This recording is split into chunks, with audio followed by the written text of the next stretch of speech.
It's an amazing weekend, and we're very so pleased to have you join us today. This is Enterprise Weekend right here from our headquarters in Lagos, Nigeria, Enterprise Television. It is. I am Henry Igwebike. In a bit, we'll be going to our newspaper headlines to see all that we have for you this morning, and right after that will be our main conversation also for today. So while we get everything all sorted out for you, please be part of our community, join our tribe, and have a say in what we say. In the studios today, with us to do justice to all that we have, a Barrister Vance Ofeli, a barrister, law and a public affairs analyst, and Jumoke Alawode James, a broadcast journalist and public affairs analyst. Good morning. Good morning. Welcome. My pleasure. Thank you. All right, so quickly let's start off our newspaper headlines with the Vanguard newspaper, Saturday Vanguard that is. And we have the big story here. Nigerians tell federal government how to hashtag end bad governance. A couple of riders here. Amongst them, interestingly, we have downsize the cabinet to reduce cost of governance, fight corruption with all sincerity, stop crude oil theft, and a list of other issues here we have on the big story. And on the top strip, we have Dangote Refinery. We still can't secure our full crude requirements, and that's coming from the management of Dangote Refinery. And also, Makinde falls Tinubu on 570 billion naira grant. The writer there says, state received the money from World Bank, not from federal government. Now, accusations, counter-accusations, we do not know who is getting it right. But of course, Bola Ahmed Tinubu has said he has disbursed 570 billion to every state in Nigeria. Makinde is coming to say, no, this particular fund was meant for us from the World Bank. Now, who is right and who is wrong? Let me start with you, Jumoke. I think that they're both saying the same thing. It's a chicken and egg situation, where President Tinubu, in his speech on Sunday, where he was supposed to be responding to the hashtag end bad governance protests and giving us hope, you know, saying, don't worry, I hear your cries and we have sent monies to governors, right? Hold them accountable for the 570 billion sent to them to help cushion hardship in each state. Now, Governor Makinde is coming out to say, this is a misrepresentation of facts. The 570 billion given to 36 states is not any hardship grant from the federal government. You are just a conduit, right? It's an NG Cares, which is Nigerian COVID Action Response Economic Stimulus, right? And that it's a loan. It's not you giving us money to go and cushion hardship, meaning there has to be paid back. So does it mean from your submission? Does it mean from your submission that the federal government knows not what that fund is meant for? A lot of things that our presidents do not, our presidents are unaware of, or you are painting the situation like you are the father who has, you know, taken care of the home, sort of, and saying to your wife, I gave you feeding money yesterday, go and cook rice for the children. And then the wife is saying, oh God, hold on a minute, so don't be painting me bad in front of the children that you gave me money. This is a loan that I still have to pay back. Okay. And it's not you who gave it, it's even your grandfather who gave it. Okay. Simple. All right, but Mr. Fansifel, I don't know, do you have a contrary view to this? What Tinubu did, what the president did was wrong. Was wrong because he made it look like federal government just disbursed money. And then the citizens should not cry to the federal government. They should go, to their in other words, go take your protest to your governors. And go, in a manner of speaking, it's not wrong for him to say, go meet your governors, there's money with them. But you should be able to say the details of that some time ago, or the World Bank had released so money, so date, and the federal government have discharged its own responsibility by sharing that money according to the number of states. Therefore, it will be wise. That money, however, is a loan. Okay. But however, go to your governors and make a demand so that that money can be put to use to cushion the effects of the hardship and cost of living. That is the reason for your protest. Okay? Yeah. That is how to communicate. So then the people have a rounded and guarded information. Okay? But the way you did it, that kind of statement is inflammatory. Because the protesters could pick it and then go start burning. We'll go to government houses across the state and start saying, give us our money, give us our money. So it's inciting. The president should not speak like that. I agree. The president should be able to. And these handlers, this is where I fought the handlers.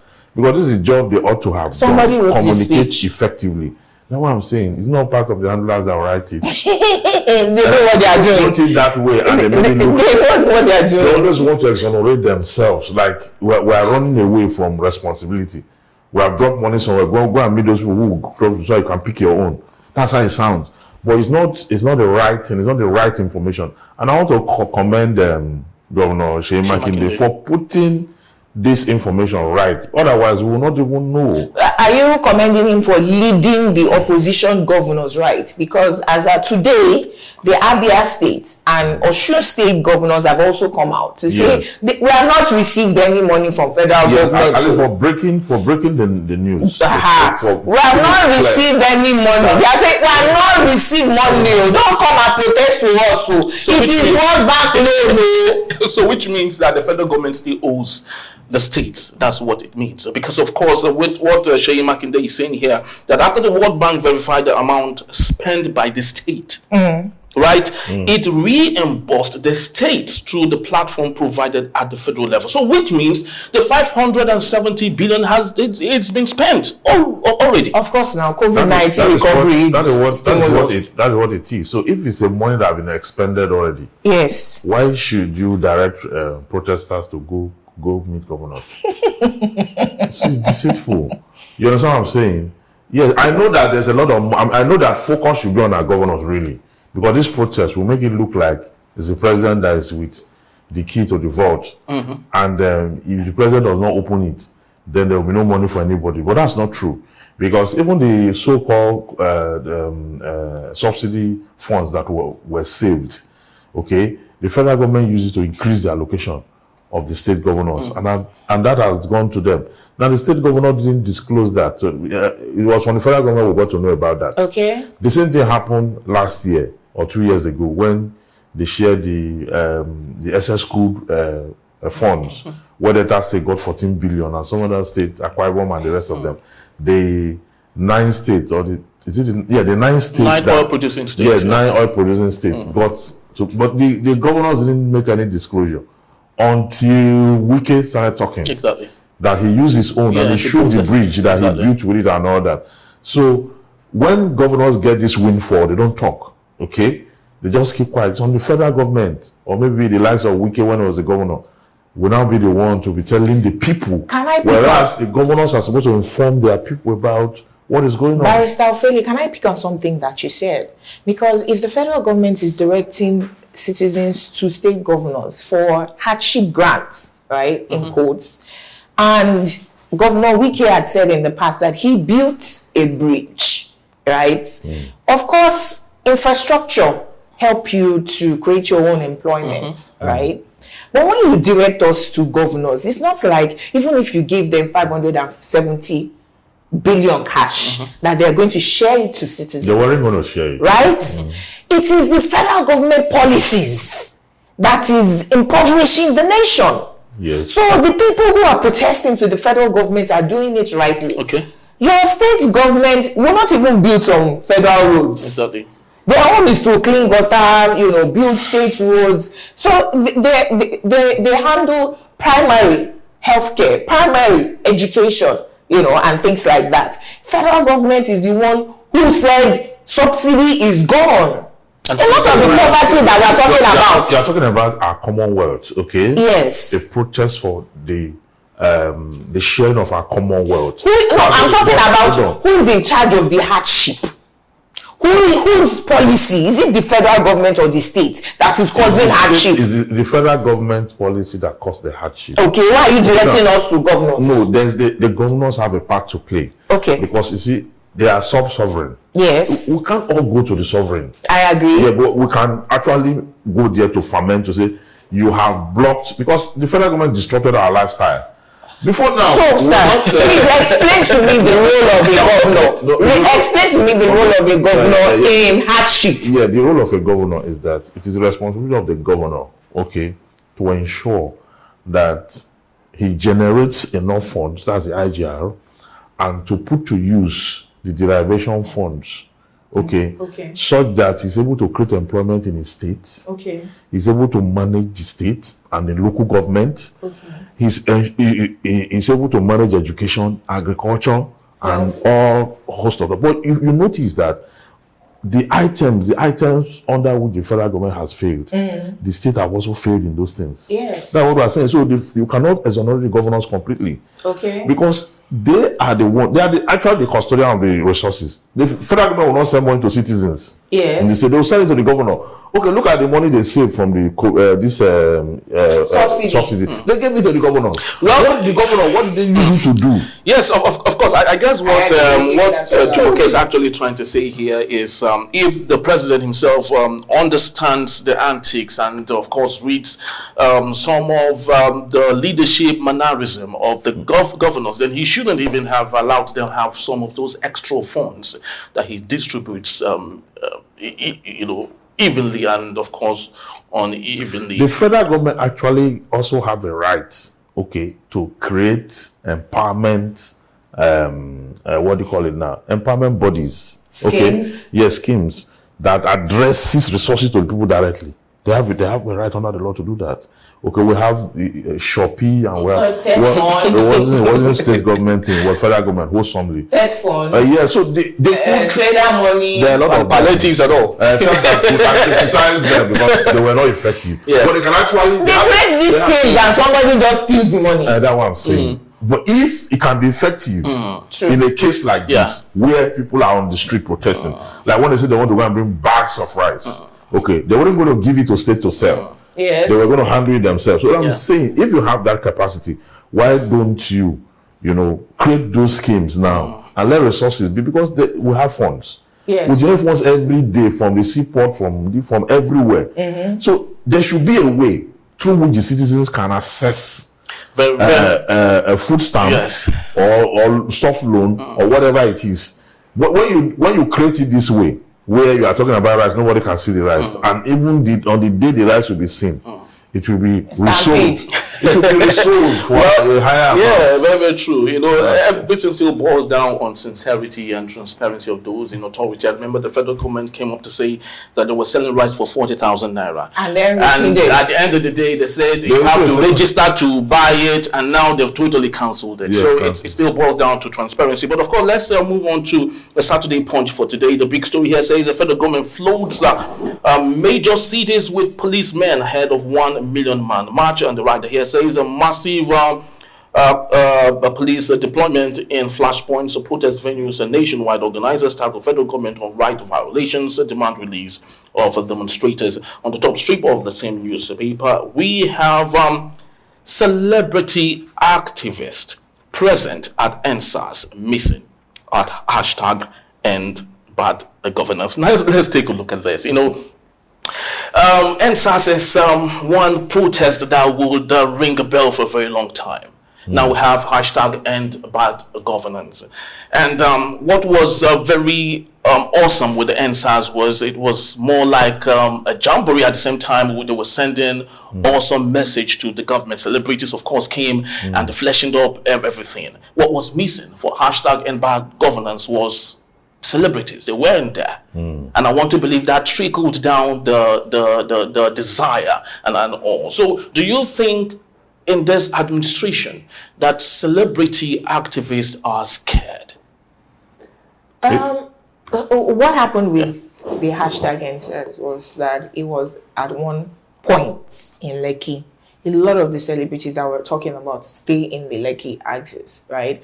We didn't find a lot of celebrities at the secretariat in the Ikeja, right? Because it was all over the country. No, but NSAS protest in Lagos. Because it was predominantly Lagos, Port Harcourt, Benin, Abuja. Unlike the end bad governance that you are seeing all over the country now, is more widespread than the NSAS protest. Now, yes, some celebrities were hounded. There are quite a number of them who are still in exile, right? So would you want to put yourself, knowing that who you thought was a dictator in Buhari, there's a larger dictator now? But Jumoke, I wouldn't want to call names, but because you brought this, I think it's very important we, if possible, maybe call names. For example, AY, for example, the comedian, what was there? He played a very vital role for NSAS. He's not on exile. P-Square, very valuable role for NSAS. They are not on exile. Now, most of the people you're talking about that are on exile are actually not notable celebrities that participated. They're not even celebrities. Exactly. You have missed my main point, which was that the enters in Lagos happened in Lekki, where they stayed. They could walk to the Lekki toll gate. The protest in the End Bad Governance protest is pretty much Ojota, where you have to drive to. So for the first few days, actually, a lot of people on the island were staying away from it, because it's far from, where you reside. But again, I think that two other things. The organizers this time are different because you are still mourning your losses from the NSAS protests. The organizers of End Bad Governance, a lot of people think that is the Take It Back movement, led by Omoyele Sowore. But again, Omoyele is always asking for a revolution. It just happened to have clashed. But one of the major reasons why they turned out, one of the major reasons why they turned out, to add to what you have just said, was because of the way the NSAS ended. The NSAS protest, the way it ended. Soldiers came to shoot at people for the first time in Nigeria, shooting at people directly. So the way it ended also had created fear in people as to those who came out for the End Bad Governance protest are actually real patriots. Okay, seeing what happened at the NSAS protest. And they were also shot at. You understand? And they're also being shot at. So it tells you that once things are going wrong, because the NSAS protest succeeded, they ended SARS, and today they've ended it, okay, even though they still have a pocket of them here and there, but they are no longer, at least, like before, where they will shoot people dead. They no longer have a unit called SARS. They will shoot people dead and carry their dead body and put in Okada, and another SARS person will stay at the back. One will stay, they will hold them and take them to wherever they want to go and throw them away, whatever it is. They were doing all that in the country, across the country. But Barbaris, I would love you to take this from another vantage point. Do you think the low turnout was simply because a southwestern president is the one in charge now? Because during NSAS it was Buhari, and just like they didn't come out. Right? Yes, exactly. So do you think they are coming out now it's a reverse?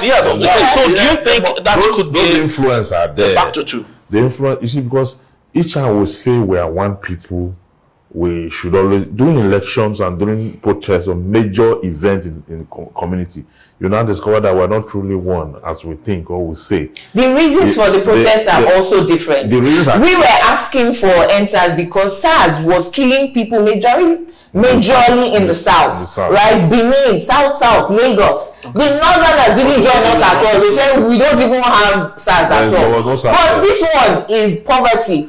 70% of poverty in Nigeria is in the north. Okay. So they are experiencing it more. We were just here and watching them. That is not to say if it were Buhari regime, they would have come out this way. Did they not go this time around? Did they not go to Buhari's house? That's what I'm saying. Hold on. You know what I'm saying? I mean, if Buhari were to be leading Nigeria, it would have been Don't more. conclude that they would have come out. That they would have come out this way. Yeah, their sons.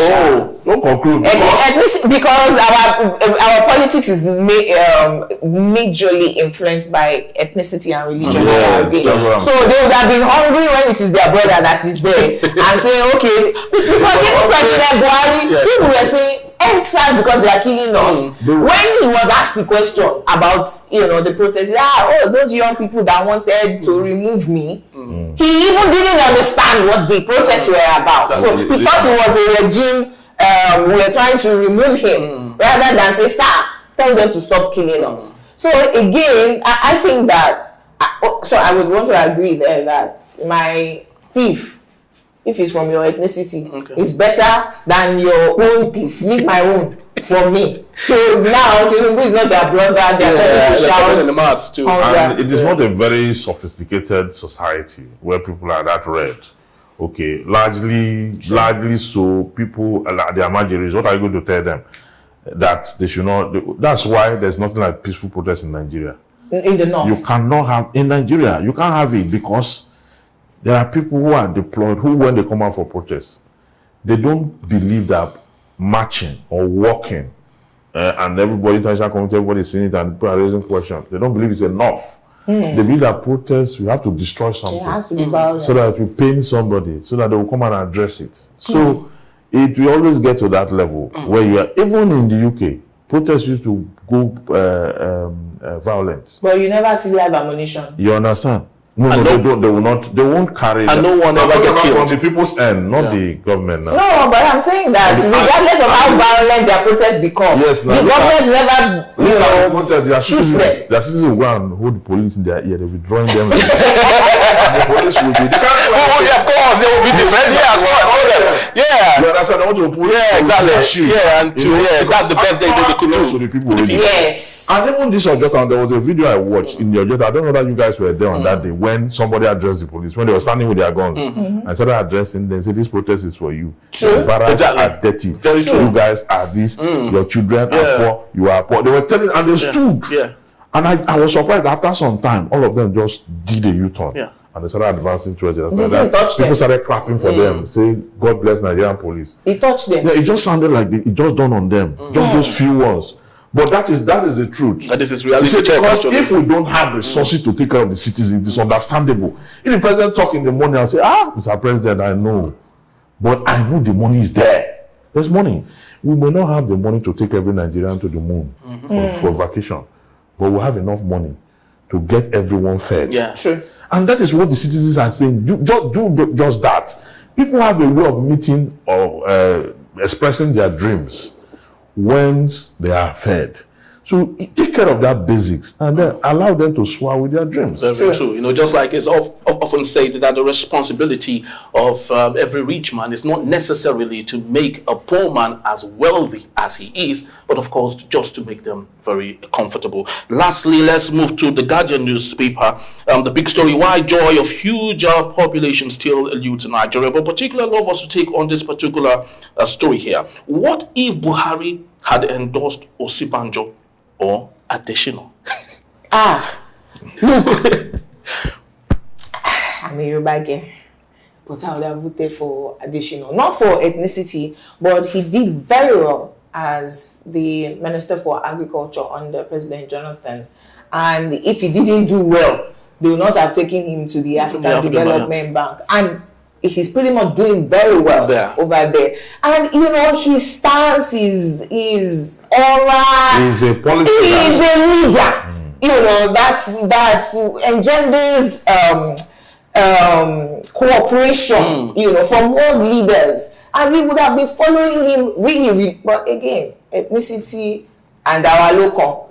I think that President Buhari and President Tinubu had some pact between themselves in 2014, 2015, that both of them on the surface were not going to renege on. And so it wasn't about who was going to do better, for the country. It was about... But that part was the undoing of the... Because, see, you can't have this... What did Buhari do for us in 8 years? That Tinubu say I will continue where he stopped. When a Tinubu takes over from a Buhari, we're talking about 16 years. Jesus. And that is not how to go in anywhere. But which is why it is important for the people to realize, like you mentioned, majorly uneducated and do not realize that in a democracy, power belongs to the people, right? If you take 3 years from somebody who was 10 years old when Buhari came to power will be 36 by the time Tinubu, my math is really bad. 16 plus 10 is 26. Yes. Will be 26 by the time you'll be a parent, a child. When Buhari became president, you'll be a parent by the time Tinubu is your life. So what is left? Citizens should realize that power belongs to us. Forget that they had pacts. Forget politics. One that one is a genius, the other is an abracadabra magician. You, the people, ought to be the ones to decide. So we must occupy Nigeria, occupy INEC, and continue to demand good governance till we get it. The people are not able to decide because what they do is that they allow for divide and conquer. Yes, they allow for these people to come and take over. See, anywhere in the world where a law has given you power to make regulation, that's where the Supreme Court got it wrong. If a law, the Electoral Act, has given you power, the two of you, for example, to make regulation, any regulation you make from the breadth of that law is binding on you and the people. I have a PhD in law. I know what I'm saying.